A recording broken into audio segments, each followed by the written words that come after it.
All right, cool. So yeah, I just wanted to make sure it looks all right. I just wanted to show this. This is the first set of photographs I saw as a teenager, and it changed my life. I grew up in Buffalo, New York, and this is a photographer named Milton Rogovan, who never really studied photography, but in his 50s, he started photographing people in his neighborhood. So this is a father and his son in 1972, and then he went back to photograph the baby when he was a young boy in 1984. And then in 94, he goes back to photograph the boy who would become a dad with a daughter of his own. And I just have 3 pictures from Milton that I wanted to show because it's so dear to my heart. This is another one. It's amazing. A grandfather pushing his granddaughter in a baby carriage in 74. And then she's a little, young girl in 85. And then she's pushing him in a wheelchair in 92. And these were made like around the corner from where I grew up in Buffalo. I love this one. Is like, this little baby turns into this linebacker sized man. And it's amazing.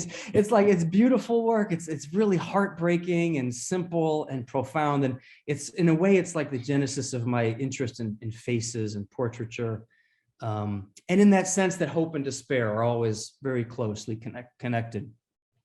One more thing from Buffalo I just wanted to share before I get into the project. Buffalo was it continues to be a very important source for me in terms of like inspiration. This is the old train station in Buffalo, if you can believe it. This is where it's an abandoned building, a beautiful Art Deco building, and built in 1929. It was finished. And as a kid, my brother and I would just sort of like wander through these buildings. Buffalo is full of these amazing works of architecture, and for me, I can trace my interest in like the place where realism and surrealism kind of intersect, basically in this origin of exploring cities as a kid. And the idea that like there are these little portals, like in a very real place, there are these portals to a place that might be more fantastical. So just wanted to show that as a little bit of my headspace as a kid growing up. These are pictures from California. And I just want to talk a little bit about my process. I shoot film, medium format film, and I basically cut up my contact sheets. So these would be about the size of like a deck of cards, playing cards, and I cut them up and I put them on these little shelves that I built. And my studio is full of these little shelves, and I look at my work in progress this way to sort of like see how it's looking. And I have these little, I like my preferred storage system is cigar boxes, and they're really perfect for my contact sheets.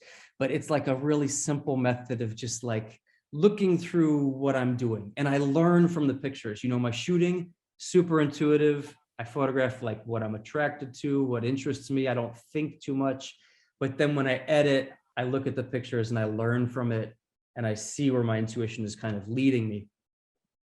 This is like a more cleaned up version of like a studio wall, where I would sometimes, when I was working on a book, I made this as a little sequence. But then the reality of the situation is that my studio really kind of looks like this.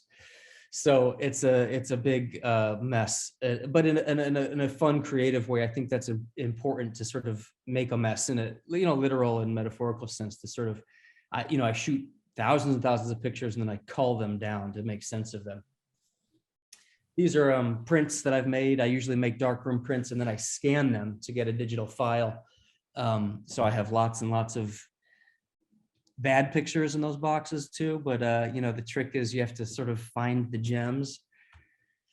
And then one last thing I'll just say before I start showing ZZYZX is that here's my theory of my philosophy of photography, if you will, is that if you think of nonfiction on this end of the spectrum, and you think of, say, journalism or technical writing, biography, as being one form of literature, and fiction on the other end, novel, poetry, fantasy, sci-fi, here's like the part that fascinates me, is like this gray area where the two are sort of overlapping and intersecting in a messy way. Like, what is a photograph? Like for me, a photograph is always a certain kind of a truth and always a certain kind of a fiction.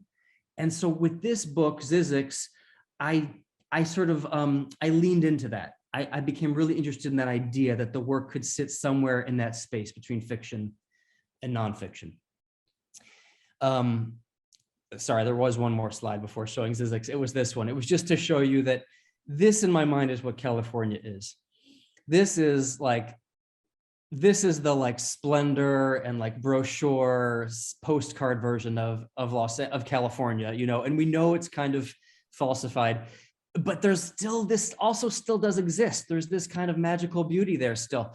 And then at the same time, there's this complete hellish, you know, hellishness of like an insane American metropolis with Skid Row and pollution and poverty and sprawl. And it's like hell and heaven. And they're both sort of right on top of each other. And my thinking was, I don't want to make a series of pictures about LA that was like picture 1, 2, 3, you know what's coming with picture 4, 5, 6, picture 50. I wanted it to be this set of contradictions and this set of pictures that was really idiosyncratic and quirky and weird the way LA felt to me. So ugliness and beauty right next to each other. So I'll jump into the pictures and then we can talk more, or I can answer questions, or we can talk about something else afterwards. But the cover of the book is a riddle. I love this idea that this book is like, its title is ZZYZX, which is the name of a mysterious town in the desert outside LA. Its cover tells you nothing, although there's a picture later on in the book that sort of tells you where the cover came from.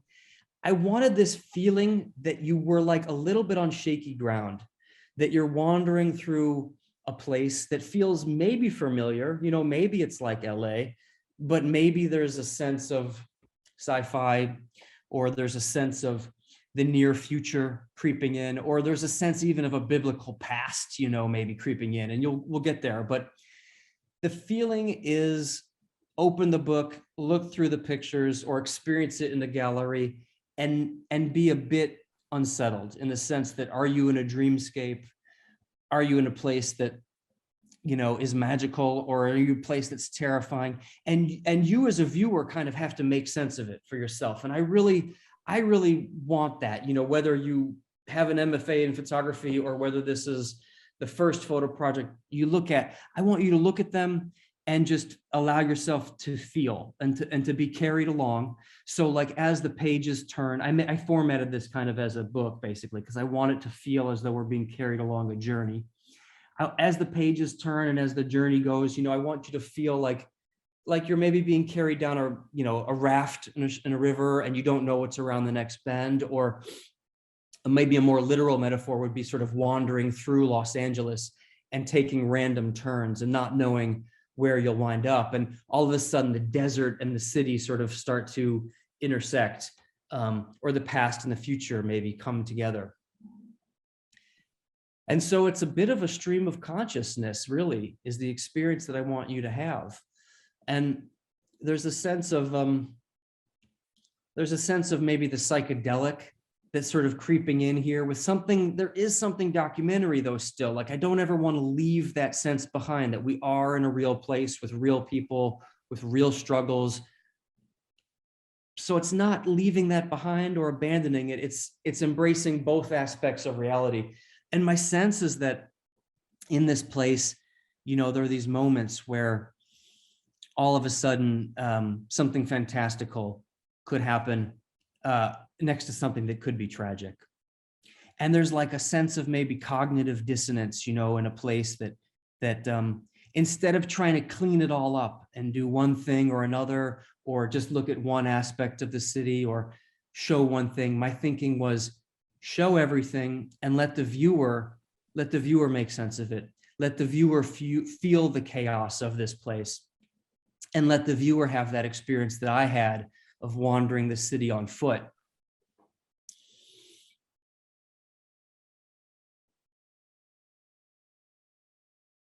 There's this thing in the book too, and again, I'm talking about the book a lot, I know, where this is not necessarily relevant for someone who's just interested in, say, a digital image, but I think it's still important. When I show the series as an exhibition, I just showed it at the International Center of Photography in New York, and when I've published it as a book form, the book is sequenced, or the work is sequenced on the wall east to west.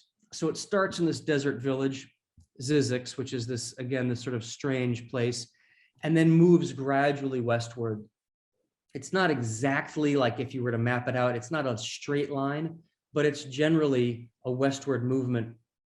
And the thinking behind that is that I was really fascinated by this idea of like mimicking the original expansion of America, which was born on the East and grew west, this like notion of manifest destiny that the nation is expanding westward towards the Pacific.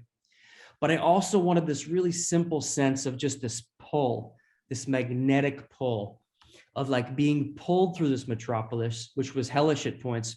And if you've ever spent time in LA and tried to get to the ocean, there's this sense of being stuck in traffic and being stuck in smog, and this sense of anticipating the ocean and this amazing beauty that sort of awaits at the end, and it pulls you there.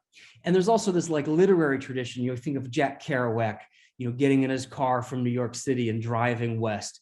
And this idea that like as an American, there's this tradition of driving west. And like as you drive west, you discover not only the nation, but yourself.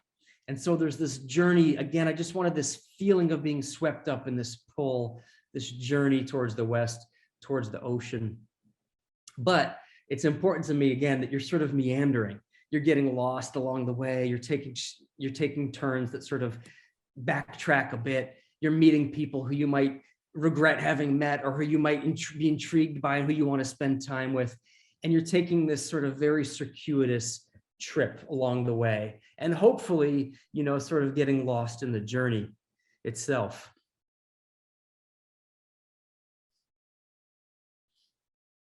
There was something I noted in the essay that I wrote about your work, Greg, is that I described ZZYZX as kind of an Odyssean journey, where it seems like it exists very much in the conversation of the Odyssey, where like the Odysseus was on a journey home from the Trojan War, and throughout that journey, he kept getting diverted to these different islands, and he encountered all these sorts of magical creatures, and it was very perilous, and he got lost so many times, and there were Cyclops and Medusa and sea monsters, and all in a quest to just find his way home to a place where he belonged. And I feel like going through your work, there's a similar quality of feeling lost and getting into all these enchanted encounters that are so unexpected. And again, like that relationship to manifest destiny and like achieving this kind of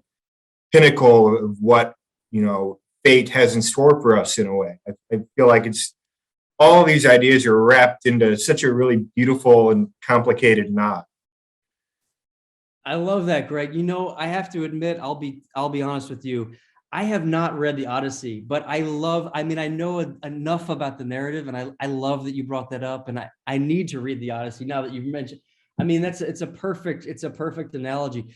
Yeah, for me, I sometimes thought about like a biblical desert wanderer, when I think about almost like a fantastical tale that would go along with the work for me, because there's this desert, the sense of the desert.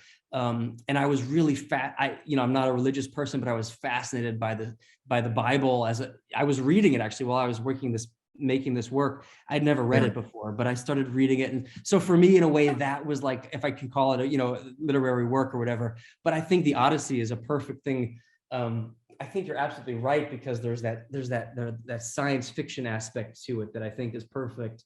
Yeah, and the mythical and the fantasy, it's all wrapped in there. And I always, my favorite photographic work is always the work that feels like it exists within a larger conversation, where it really connects with like these old stories, right, that are so common to human experience. And that's where myth comes from, is that it's allegory for the experience that we all share together.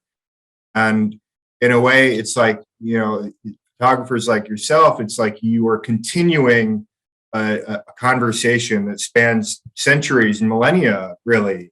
It's just kind of like taking up the mantle of all these old ideas of what is most common with all of us, and updating that for the current day. Here, by the way, is the source image for the cover. So, sorry, Greg, I want to get back to what you were just saying, but I just wanted to point this out, was that I loved this idea that the book and the work, as you look at it, could be peeled back like an onion, and sort of things would reveal itself. So one picture you see on page 80 might tell you something about a picture you saw on page 20. And there are little things in the work that are kind of hidden for the more observant viewer to find. But so, for example, this is just where the pennies were on this homemade checkerboard, were what we used for the drawing on the cover.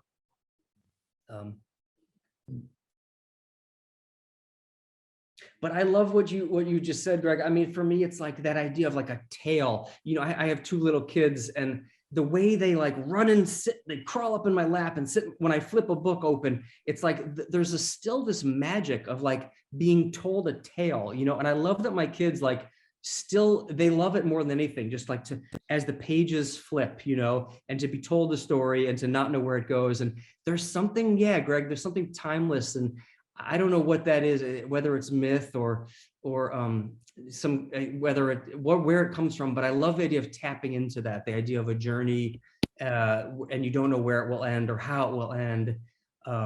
There's tension built into it, so there's the sense of life and death, of love and hate, hope and despair. Those big things, you know. Those, I want those all to be there in the work. Really raw. I want it to be really raw. The feeling of the people in the book, and then your experience of looking at it. So, yeah, I love that you brought up all of that. And then again, the more I thought about, I mean, here's a sort of more direct reference to sort of biblical things, but yeah. And then this is the only reference, by the way, to Hollywood. Was this, you know, Warner Brothers logo. I wanted the book, I keep saying book, I'm sorry. I think like in book form very much. So, but I wanted the work to allude very loosely to Hollywood, but I didn't want to be direct about it at all. This is the closest I got, because Hollywood to me is this like image factory, and it produces this, you know, I mean, increasingly Hollywood produces good stuff, but there's so much corny, whitewashed sort of stuff that Hollywood produces that has nothing to do with Los Angeles, the place where Hollywood exists, you know. And LA is a place where it's just a very extreme city with that does not, and the reality of LA doesn't creep into the imagery of Hollywood very often. So I wanted to sort of reject that very directly, you know. Yeah, and again, here we sort of have these are my desert wanderers, if you will, but you know, the modern day LA equivalent.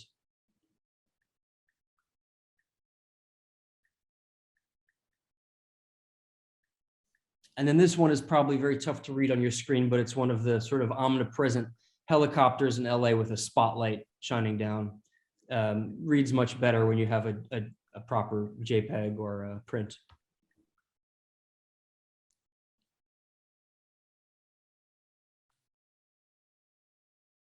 And this was a wildfire, actually, with a long exposure. So you see the stars moving a bit. This is probably about a 2 or 3 minute exposure, maybe 5-minute exposure. So you see the stars moving, and you see this wildfire on the mountain.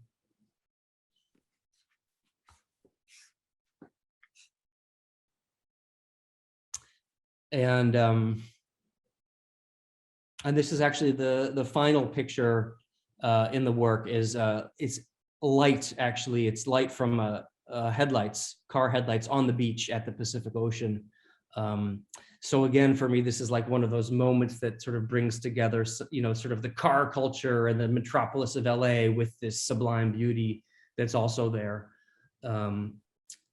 Yeah, so the book ends, the work ends there, and I probably went a little too fast actually through it, but that's all right. We have time, I suppose, to talk more. I'm happy to actually answer any questions, or Greg, if you had anything you wanted to chime in about, or Fernando, or anybody for that matter. Would you mind going through the collection kind of like as we're talking? Because I just in seeing this in a whole different kind of like way. Yeah, if you don't mind, if that's like, yeah, if that's possible, just like at a nice pace. Yeah, I think your pacing was perfect. Yeah. And this is super, this is like really interesting to hear that. And shown this way. So thanks. Awesome. Yeah, of course. By the way, hi Chadwick. I didn't Hey, even man. know that was you in there. I snuck in. I was a little late. Sorry about that. I was on a Oh, call and I you're came in a late. little late. So sorry about that. Yeah, no, great to see you. Yeah, no, great idea. I'll just flip through and Hey, Greg, where did your idea from the project come from?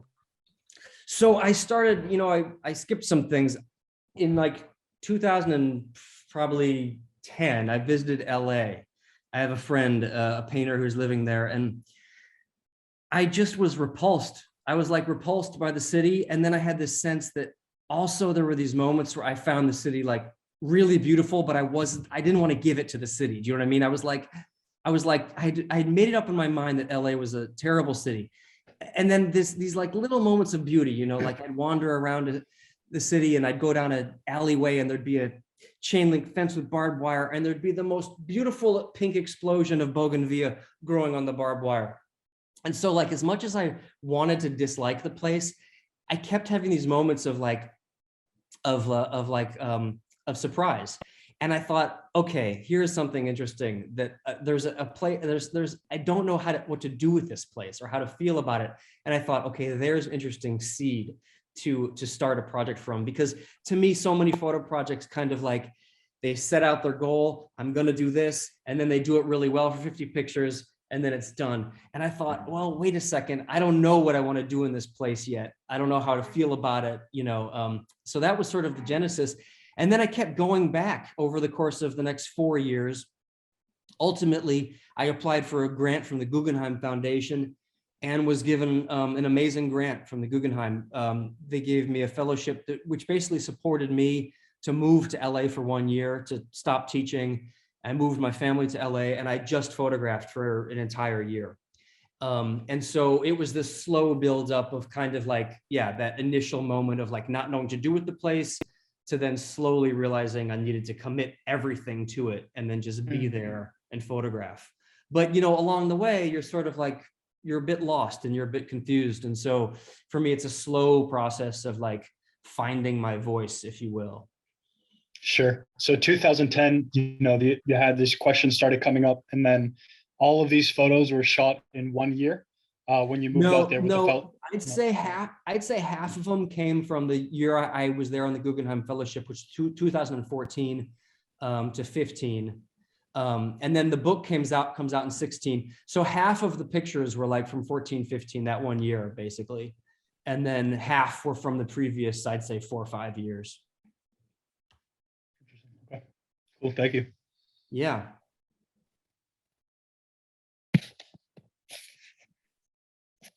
I think Ian raised his hand. Are you there, Ian?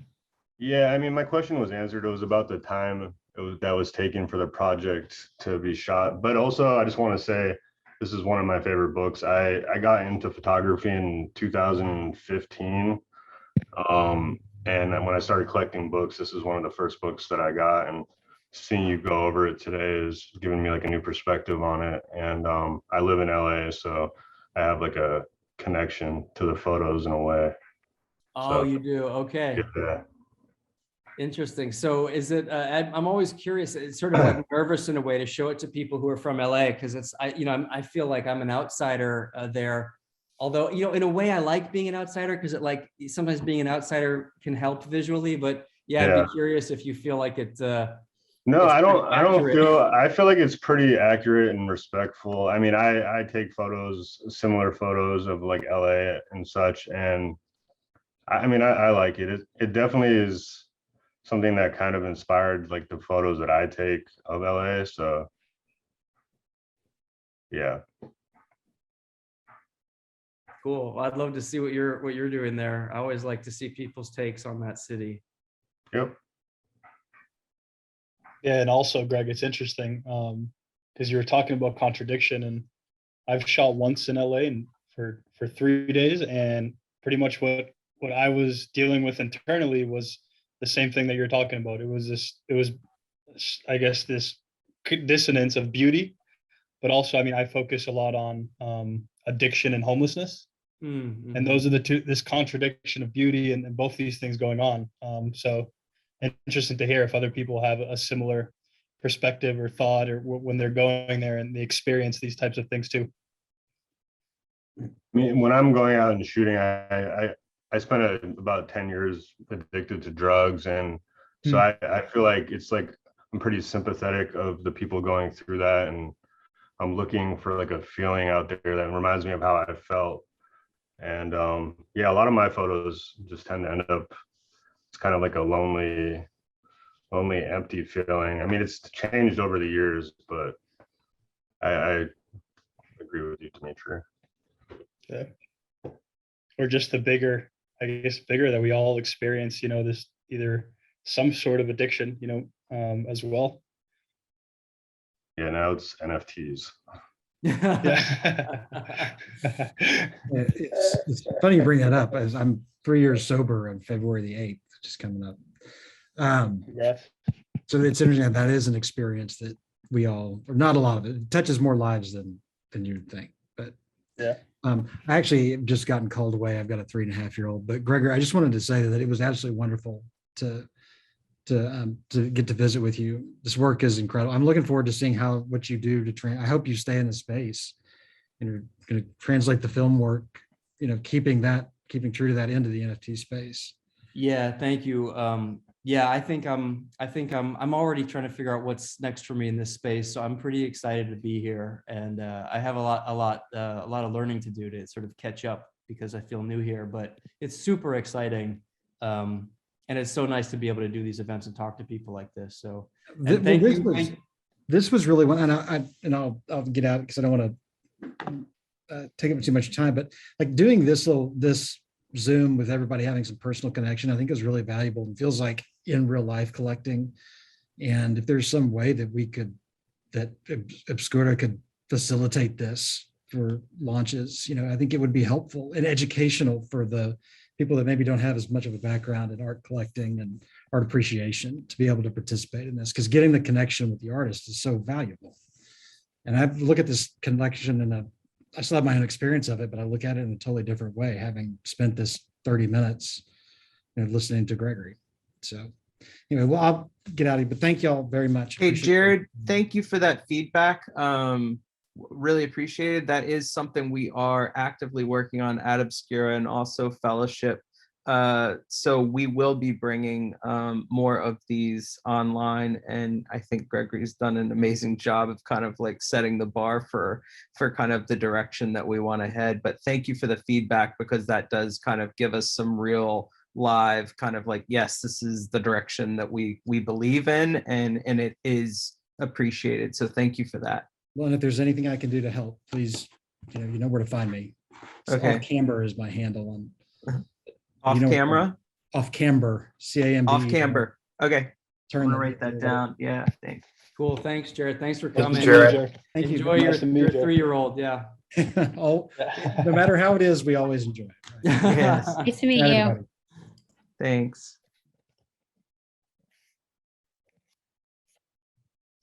So, Oh, yeah. Greg, is this what your usual process is like? Kind of, you know, starting to shoot and then feel what's coming up and then looking at things afterwards? Is that how you usually shoot? Yeah. I have this thing where I like to photograph and then not look at the film sometimes for like a month, or even, you know, I feel bad for you guys who have heard me say this on a Twitter space before, so I apologize. But yeah, sometimes Don't move the slide as you're talking. Sorry to interject.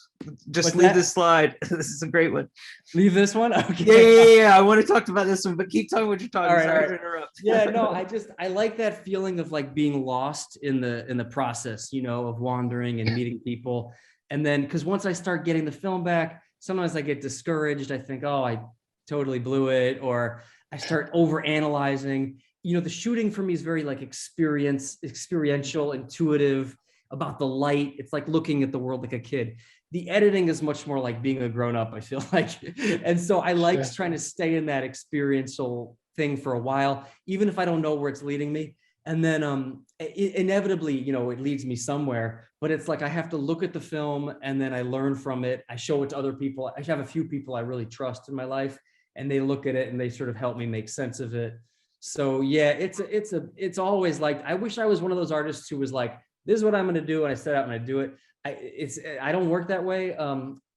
But you know, whatever, it works for me. It takes a little while to get there. It's beautiful, man. Yeah.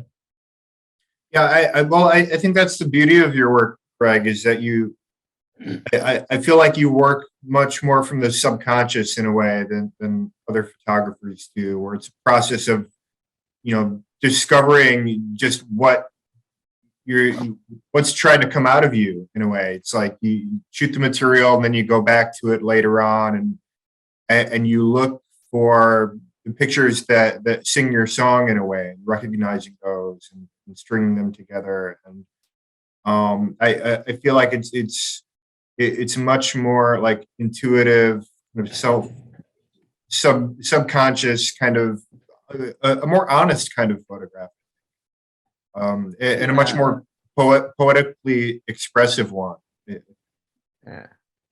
Thanks, Greg. I love that. I mean, I'd never put it into those words, but you're very good at putting words to images. That makes a lot of sense to me, because I think that's absolutely true. Yeah. Yeah. I always like to think of it in terms of like, if this photographer was a writer instead of, an image maker, like what kind of literature would they be putting together? Like some photographers, comparatively write essays, some write biographies, and I think you write poetry to a very big degree. That's really interesting. Like, would you say that when you're shooting, I find like, I have I think maybe a similar shooting style. Like I don't know exactly, what I want at first, but I find as I'm going through the project, that it starts to tell me what it wants more so than I'm telling it. Do you feel like there's some of that going on, or do you feel like you're controlling it? It's like what is your marriage with that, you think? Oh, I think you said it perfectly. I mean, and this is something I learned from Jason Fulford, a good friend of mine who's, brilliant photographer and editor, if you don't know him. And he would say, like, so your unconscious kind of directs the pictures, but you kind of have to feed your unconscious with books and, good things, films, art, whatever feeds the idea, right? Feeds the ideas. And then the ideas come out through your pictures, but they're not like articulate yet, and then you got to look at the pictures, because then they teach you again. It's like this feedback loop. Do you know what I mean? And then you start to realize, oh, this is where my unconscious is sort of leading me, and then I can sort of like, when next time I go out shooting, I can be a little bit more like targeted, because I have a better sense of like where it's leading me, if that makes sense. Yeah. I see that on round of shooting. I always see it as part of the editing process, like you go out there and you know what you need in a way, and most times half of it doesn't work, but you with some of the stuff that you need to fill those gaps that were needed in the first batch. Because the first batch, I see it in work like yours, is like you're going for the experience. You're going for the experience, and the experience can't be a lot. Can be guided a lot. Experience is something that happens to you, not something that you construct in a very calculated way. So to go out there and look for experiences not just in photography, even in real life, it's sometimes a lot messier than we would like to. You go in there and you often feel like maybe this wasn't what I was expecting, for better or for worse. Experience is something that I think just happens to you, and I think it's really cool to see someone make sense of that experience in that way. I like that word messiness that you just used, because I also feel like I want a little bit of that messiness of experience, in the work still, like I don't want it to be too cleaned up or too tight. It's like got to be perfectly edited, but you want some pictures in there that don't quite make sense still, because life is so messy and jarring, and so you want that. It's like it's if you edit it almost too what's the word for it? Maybe too polished or too polished. Yeah. Like if it were just a book of portraits or landscapes, I mean, it could be great, but for me, it would be it wouldn't be messy enough. So for Yeah, and say, especially with how you're shooting, Greg, where you're going out and just feeling, in a sense, you know, it's more than just the portraiture that you're seeing and experiencing and feeling. Yeah. Yeah, exactly. Kind of sounds like in quote from Hemingway, "Ride drunk, edit sober." Yeah, I've I heard really that love that before. quote because, of course, Yeah, it yeah. doesn't have to be alcohol or drugs or whatever, but it could be filled in with art, experiences, I don't know, poems, whatever, and go and shoot with being filled in with that stuff, and then start editing sober. It's like you just said, it's like more being a child out there photographing, and then being maybe an adult editing. Yeah. the photo of this guy, did you talk to him first or? Yeah, I'm Yeah, super yeah. curious about this image pairing, and like I'm like, this is I really want to hear about these two images, so that's why I wanted to pull a pause. Yeah, you know what I realized as I was doing this slideshow, they're slightly out of sequence in the slideshow, so I apologize. In the book, I'm pretty sure they're not paired, but Oh, okay. I was just. It's a tremendous pairing. It really is. I was like, shit. I mean, I'm looking on the right, like the tree behind the man, the way that it kind of seems to cross over Yes. and it becomes like a single image in a way. Yeah. And Totally. the diagonals and Yeah, everything works because even his pant line, as you follow it down, is like where you kind of like find that fence line. I mean, it's like it's a very, very unique kind, and that's why I was wondering, like, tell me about this, because like I don't know, it's like super interesting. yeah, I mean, for me, let's see. The picture on the left was just like, for me, it's like a perfect microcosm of how LA has these moments of natural beauty and then just like intense urbanism, you know, right next to each other. And that feeling that like the city can be a portal to a magical place. That picture for me was like, that was what that was about. And then on the right, it's just this, I mean, yeah, I do always talk to people. I mean, I don't have a problem with people who just shoot before talking, but for me, it doesn't work. For me, I have to like talk to someone and just give them a little explanation of what I'm doing. And I mean, and this guy was just there on the grass, like, you know, downtown. And it was like, on the one hand, it was like this idyllic scene, you know, like guy with his shirt off, lounging on the grass. But on the other hand, it was, you know, quite a hellish situation. And yet he was like genuinely happy and having a great time. And it just really, it confused me in a really interesting way because he's smiling, right? And it's like, that's a no-no in like the art photo world. Like you don't take a smiling picture, right? Right. I thought, oh, that's interesting. Let's break that. But then there's this other thing like, well, he's down and out, and like the instinct would be like, through documentary photography might be to make a picture that's like empathetic or makes you feel sorry for him. And yet he was having a better day than I, you know, like he was having a great time. And I thought, wow, this is such a strange moment. I love it. I don't know how to understand it. And that's what that one was about for me. Love it. So good.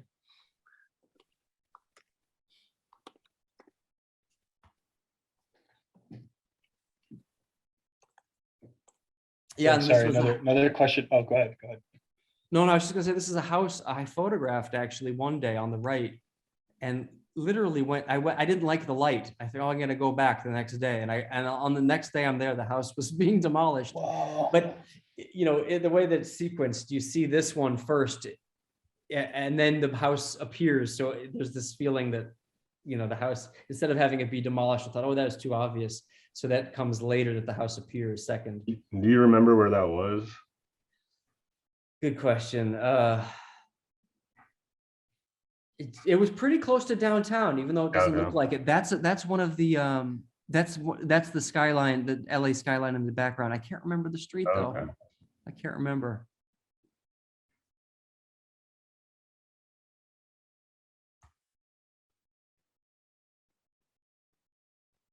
Sorry, I think I cut someone off though who was going to say something. or ask something. I was just going to say yeah. the light on the second day was really beautiful. It was a great. Yeah, it was, wasn't it? Yeah, it's really lovely. Yeah. I want to ask about the playing game in the next slide. Is the cover of the book? This picture. Yeah. Yes, that's right. So I like the idea of like a title or a cover that doesn't quite make sense, you know, that sort of troubles you because it like nags at you. You're like, what is this, you know? And then as you spend time with a book, I don't know if you ever had that experience where you know, 3/4 of the way through a novel, you figure out why they titled it what they did. I love that. I love that moment. So for me, yeah, this was the image we pulled. Basically, I just made a drawing of the pennies on the checkerboard and turned it into a sort of an abstract image on the cover. Yeah, I think it's very beautiful that you take some part of the picture art to make us imagine our own story. I mean, it's quite good. Thanks. Yeah, I always struggle with the titles and covers. I think it's very, very important, you know, but it's hard to, you know, you want to say something, but not say too much with the cover and the title. So for me, it's like, I try to hold back a lot. You know, like in this experience, for example, I'm telling you guys kind of everything, but the ideal experience in a way is just to see the pictures without knowing much. And I kind of like that when the viewer has to make sense of it. But it would be very rude of me to flip through the pictures here and not say anything, wouldn't it? No, but the book you must see. The book is really something else. There's not a lot of book sequence like this one. If anyone out there hasn't seen it, you have to get your hands on it. So I'm a little out of the loop, but are you doing NFTs now? Yeah, so this is my first project, NFT project. We, with Fellowship Trust, we just launched an auction of most of the pictures in ZZYZX, not all of them, but almost all of them. And it's up now. It ends on Thursday at 3 Eastern. Okay, nice. Yeah. I guess that's been my main issue as someone who mainly like works in like series, is like how to present myself as just one photo, sell one NFT when they can't see the whole series. So what do you think about that? I mean, I struggle with it too, because as you can tell, I'm obsessed with the idea of this as a fixed sequence. I think that's really, I love that aspect of photography. But, you know, when I started working with galleries or having shows in a museum, I kind of had to abandon my control of that, because you don't know, first of all, even if you put it on the wall in a certain sequence, you don't necessarily know which end of the wall the viewer is going to look at first. And so ideally, it's like you kind of have to think of it as a different vehicle or a different beast, where ideally you want the work to somehow sing, you know, one image at a time, or maybe in a set of 3 that like a little paragraph speaks for the whole of the project. And that's hard to do, and it feels impossible and frustrating, you know. But you know, like this image, for example, I think if you were to say, like this one I've printed large before, and I kind of like it because in a way it works as like a stand-in for the project, because it's like the hand is really filthy and it feels like maybe you're set in the desert, but there's this sort of futuristic thing in his hand, and it's like it's a bit unsettling, and I love it, you know. So some of them, you know, I think can contain the project as a whole within, say, you know, one image. Not all of them succeed that way, but I think the best ones do, you know. And so, and the nice thing is like if a viewer feels really moved by, say, one of them or 2 of them, I mean, who am I to say that they need the whole book, you know? I think it's sort of, that's in a way the beauty of it, is like the viewer brings something to one picture they might not bring to another, and that's kind of up to them. Yeah, that makes sense. And that's something that we've talked about a lot, myself and Fernando and Alejandro, Chadwick, is that these platforms for NFTs, they just aren't optimized for presenting photography in any kind of articulated way. it's a bit of a challenge, and I'm sure that will change eventually. I'm sure there will be new platforms that are very like photo conscious and understand that, you know, photography is best viewed as a series in a particular sequence, or, you know, allow us to kind of arrange layouts in a way that we can kind of control the narrative more, but it's just not a capability yet. And in a way, it's part of what we're trying to with the ZZYZX Dreams, Gregory. And maybe in the future, you know, I always insist that we are still trying to figure out a lot of things, and we'll keep doing it for a long time, because this isn't easy, you know, to discover a new medium and to try to tame it in a way. But with this ZZYZX Dreams, for example, what we're doing, I think it's trying to create an experience that makes sense in itself, and then the photographs can point to that experience that is part of the project. Then you don't have to rely on the OpenSea page, you know, to make sense of the work, because that work is pointing to somewhere in another place that is making a lot of sense. And I think for now, what most of us are doing is pointing to the work that we already have outside in our webpage or in our books or whatever.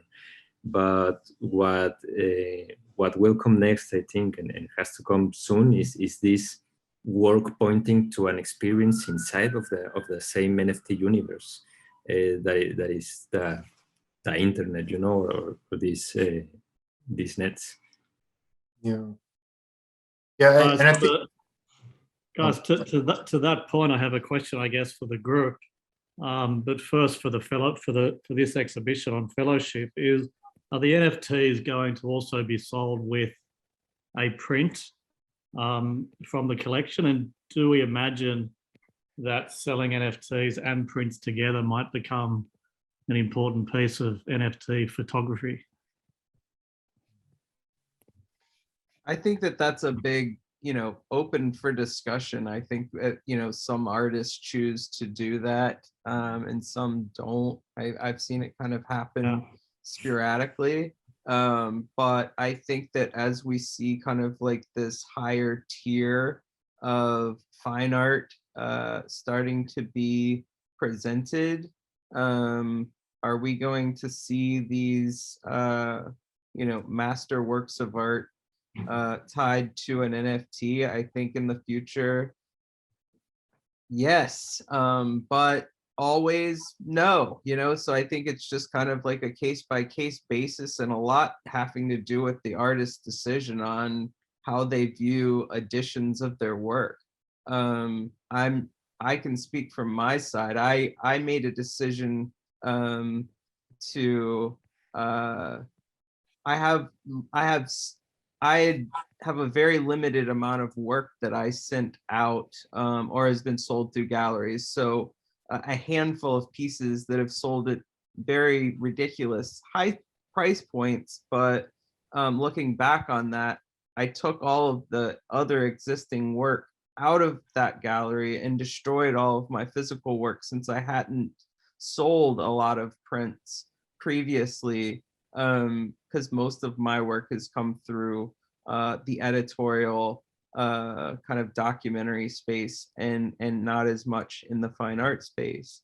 That all being said, I think that, you know, for me, I'm not knowing if I want to commit to the print space right now. And so it's like I'm coming from maybe a different point of view that's maybe not traditionally, you know, or widely going to be accepted. But I think there's so much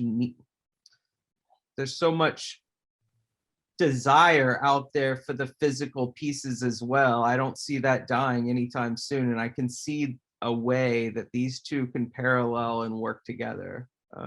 So yeah, I don't think there will develop an expectation that a photographer has to send a collector a print of the NFT that they own. I feel like it's more of a kind of a bonus or a gift that's offered at photographer's discretion.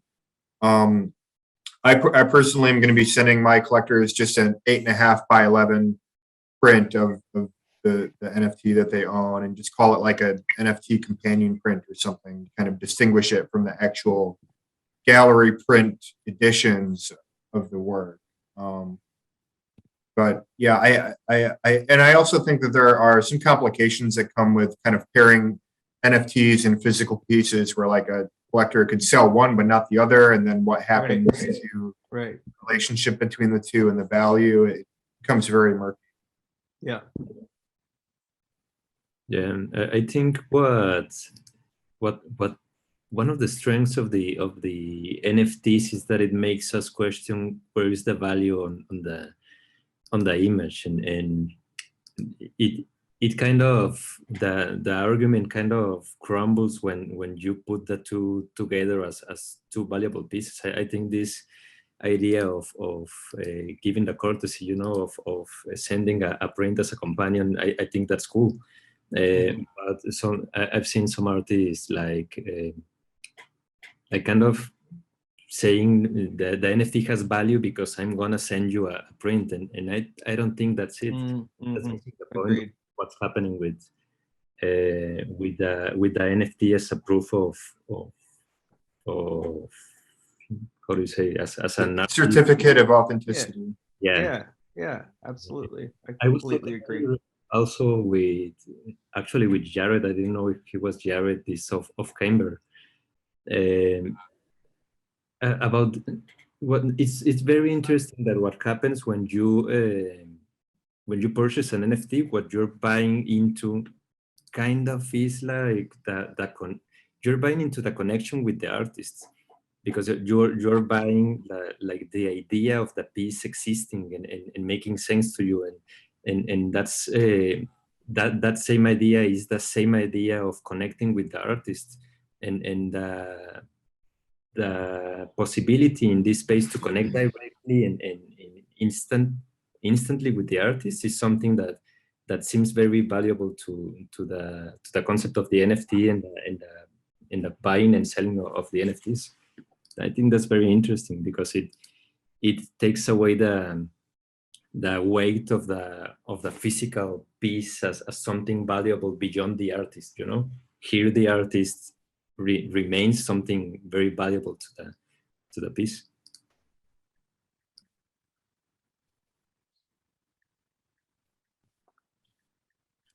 So we're about at the hour mark, and we plan for about an hour. Does anyone have any other questions for Greg? Thanks for I do being have here, one everybody. more, if you don't mind. If you don't mind, Greg. No, I don't mind. Okay. So yeah, you were talking about how this is kind of like an unconscious process when you're going out and shooting. And so when I've noticed, because I shoot like that as well, is that there's certain patterns that come up and certain things that I learn about myself during this time. Is there one thing that sticks out to you that you learned about yourself during shooting this project in LA? That's a great question. I do that same thing, by the way, where I look at what I like to shoot a lot, and then I realize, okay, I have these categories, you know, so like animals, or there's always portraits, landscapes, but then there's animals, trees, and you know, one thing that for me I learned was that you could break your work up into these different categories, like by subject, for example, day or night. And it's interesting to break it up into these different ways so that they're like Venn diagrams, you know, like a, you know, animal could be day or a night, and then just literally separate them on a table or in folders and see where everything exists. But one interesting way that I learned was I also separated my pictures sometimes between hope and despair. I noticed a picture, not always, but a picture would sometimes, you know, sit on one side of like that razor's edge of like being on more hopeful or more despairing. And I sometimes thought about that also, because when you sequence, you know, you tend to want to think about like building blocks of like how you know, a sentence is built with like, you know, there's let's say a noun, an adjective, and a verb or whatever, like Greg runs quickly, or I guess that's a noun, a verb, and an adverb, but whatever, you get what I'm saying. So similarly, like a chapter in a book, you might build with different building blocks. And so you might not want to put all the hope pictures together, all the despair pictures. But I noticed that that was a fascination of mine, was that I was drawn to those two types of images or symbols that spoke to one of those two things. I don't know what that means exactly about me, but it's very fascinating to learn from the pictures. It is. I mean, you were talking about contradiction as well. Yeah, exactly. Yeah. Cool. Thank you. Yeah, thanks for the questions, and yeah, thanks everybody for being here. It's nice to see you all and meet you.